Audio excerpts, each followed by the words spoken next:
Well, I'm a bit sort of, I don't know if you've got a bit of the last booby prize. Anyway, those two guys. Whew. So I'm going to talk about entrepreneurship from a couple of viewpoints, one being yes Asian, one being from a woman's point of view. I know you guys in this room will love that. So I think a little bit about my background. So I'm the eldest daughter of I'm first generation in New Zealand. My parents are typical immigrant story. Father was here, went back, married my mother in Hong Kong, came out. I think I was conceived in Hong Kong, just slipped in as a Kiwi. So she came out when she was 7 months pregnant. So eldest daughter, poor parents, had 5 children. Mum's 19. By the time she's had her 5th child, she's 27, 28. Speaks no English. You kind of think, wow, you don't appreciate until you're much older what that journey must have been like. So, but I look at the determination, that whole drive to have a better life for your children. I think there'll be a lot of kids of Asian, Chinese parents or immigrant parents who would relate to that, and just how much they sacrificed. So, but you don't get that when you're a kid. You don't understand that. So you go through this thing of, why are they so mean? Why do they make me work so hard at school? And why do they make me work in the business after school and in the weekends all the time? And all my European friends who are going to the movies, I remember going home with one of my school friends, because you're very rarely allowed to go and have play dates, because you sort of had to come home and do work. And I remember going home to her house, and there was cookies and a glass of milk. And Mummy comes out, and Mummy goes, "How's your day, darling? And love you," and all this kind of stuff. It's like, what? What's that? Because I get home, quick, get the dinner on, quick, have you done your homework? So quite a different. And I talk about having a foot in 2 camps, because you get exposed to that lifestyle, and you want that, and you get your own, and you go, what? What's this about? So I always looked over the other side with great envy. And it wasn't until much later, when you're a little bit wiser and a little bit older, that you realise how appreciative you are for the things that your parents instilled in you at that age. So I was very independent. I was very capable. I my parents worked from all the way through all of the kids. So there was either working at home, Mum was, doing that piecemeal sewing that you did back then when they had a manufacturing industry here for clothing. And so you just saw work and you just worked. So work ethic. My dad was a trader, so we talk about parents in business. My dad was working in restaurants, then went out on his own. And so watched him through his business journey and what happened with him. And I always remember him saying, you never will make a real success if you're always working for someone else. And I sort of thought, you won't have that independence, you won't have that thing. And I thought, okay. But, for us, they wanted us to work for other people. They wanted us to be doctors, teachers, lawyers, accountants. That was the sort of thing. I had to go to university. So I didn't, because my mother was a little bit, hadn't realised what she created in us, the 3 oldest girls. You can see what happened there. 3 girls, 1, 2, 3. Oh boy, yay! So then another boy, yay! So there's kind of 5, 3 girls and then 2 boys. So, but we all had to go to university. We all had to get a degree. But she had created in the 3 girls very fiercely independent women, because she set that example. And always said to me, you must always be able to stand on your own feet. You must never rely on the man to be your provider, because that is a ticket to nowhere if you're ever left on your own and you've got kids. I don't know whether what she was speaking about or just worried about her own personal, I don't know. Anyway, so I was rebellious. I didn't go to university. I refused. Dad said, well, if you don't go to university, you don't live in this house. So I left and ran away.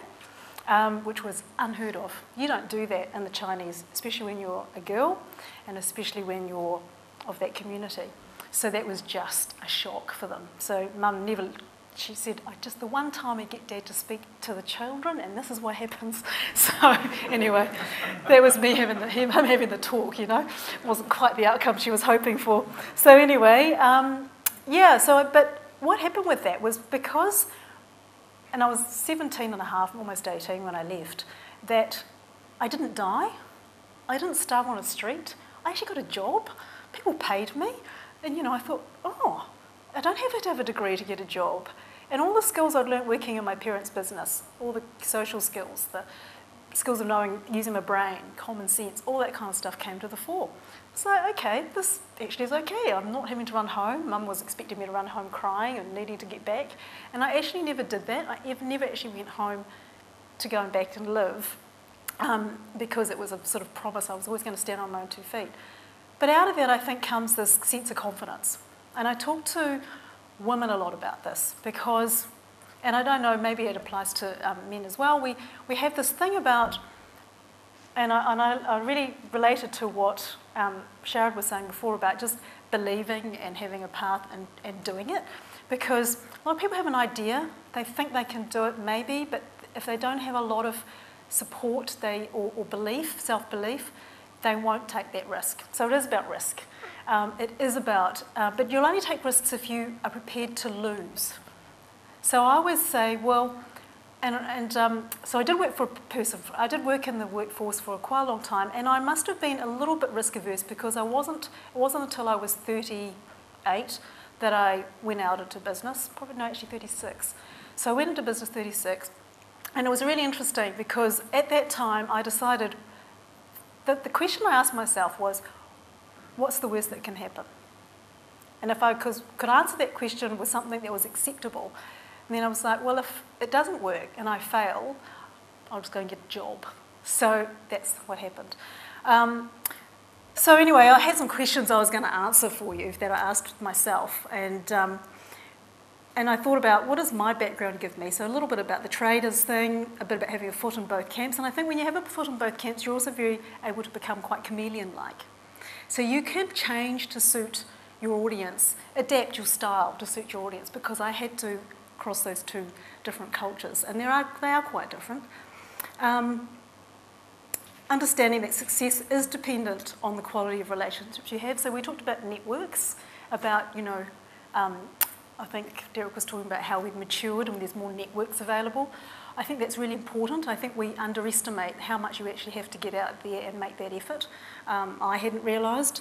I was a little bit, when we grew our business, and over 15 years we grew it from, you know, 2 people in a small room with a receptionist. We called her a secretary actually, but she was based at reception. And we just kind of got, by the time we sold, we were at 100 staff and we were doing in excess of 50 million in turnover. So you think, well, how did that kind of happen? And really it came down to the people in our business. So we talk about people, we talk about culture, everybody talks a lot about that, but how do you do that? What do you do? What do you build for success? How do you build a culture for success? And I come back to a little bit about, you talked about values, congruency. I believe in that if people understand and you're open about your values, you work in line with your values and you walk that talk, everybody talks about that, people will follow. But we were also, I think in a woman-led organisation, we don't lead. I think women tend to be very inclusive. We don't look at hierarchy. We look at actually, so we used to do organisation charts, and people used to, do, someone is at the top and then there'd be all these other, we always were very flat. We used to flip them the other way around because we saw ourselves as servants to our people. So what could we do to make them better? And what could we do to serve them? So we actually put ourselves at the bottom, which that meant then the leadership team that reported to us were also at the bottom, and some struggled with that.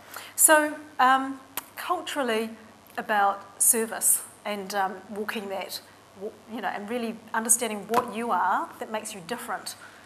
And people talk about vision. So I think your vision is aligned to your personality. Do you have? I don't think businesses have to be or necessarily successful just because they're big. Businesses are successful when everyone in that business understands why they're there and understands what the organisation or the thing is trying to achieve. And lots of people try and judge business by the size of it, the money it makes, whatever. We judged our success on the retention of our people. In our industry, we have a very high attrition rate. Recruitment's quite a,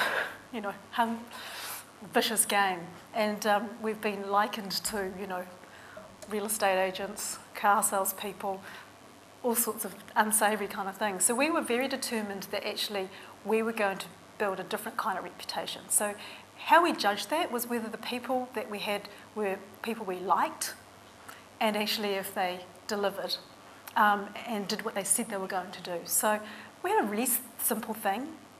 We're just going to do what we said we're going to do. We're going to treat people with dignity and respect. That's included each other, our candidates, our clients, and it all worked. So people, people were attracted to us with that. People talk about entrepreneurship here, what's going to happen. I think we are growing up. I think we're mature.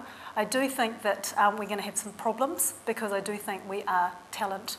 We don't understand global talent. I don't think we understand how attractive other places are for that really great talent, even within New Zealand.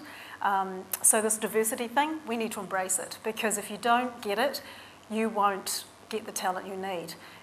We have a very much an ageing population, although people are staying longer in the workforce. If you don't understand that is not changing, and the other side of it is if you look in the Asian countries, it's the other way around. If you look at the developing economies, it's the other way around. So you have to get those guys, and you have to actually understand them to get why they would come here or work for you. So there's quite a big challenge for entrepreneurs on business in New Zealand that we actually, and so it worries me when we see this dialogue in newspapers. I know the media likes to report this kind of division that we have with, property buying or land buying or asset buying. This is not helping us. We have to have a different kind of dialogue. We have to have a dialogue about why we can help each other. If you guys come, if we have people working within your business, you can have a more tolerance and understanding of that. People asked about what advice would you give entrepreneurs, startups. Just so very quickly, I say understand, have a good network. I talk about cash being oxygen. If you don't have that or access to it, doesn't matter how good your idea is. When I look at investing in places, I look at the people again. Are they A grade? Because you can have a B grade idea, but with an A grade team, it'll still fly. But it doesn't work the other way around. A grade idea, B grade team, won't work. So A grade people, and also, can they be coached? Second, idea product, getting to market. Thirdly, is it outward facing? Love small businesses here, but they're not going to add a lot to New Zealand Inc. I really love New Zealand Inc. I like that idea.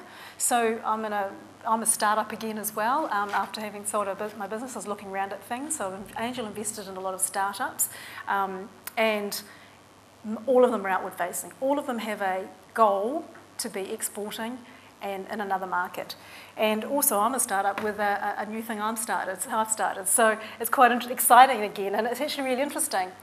Entrepreneurs who usually have sold find it usually quite hard to do it again, because you've done it once through either necessity or that drive, you're successful, and then you think, do I need to get back on the horse? Because you actually don't need to. It's not financially, you don't.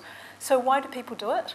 And so you've got to have really good understanding of your own drive to do that. And my drive is actually, having built a domestic business, which I was very successful, I'm actually really keen, and Derek touched on, we haven't built an iconic company. Not that I'm thinking I'm going to build one, but I like that idea that someone in New Zealand will build an iconic brand or company, and why can't New Zealand do that? And we should, and I'm aspiring to be part of the story around creating a wonderful New Zealand brand. So that's why I'm doing it. Thank you.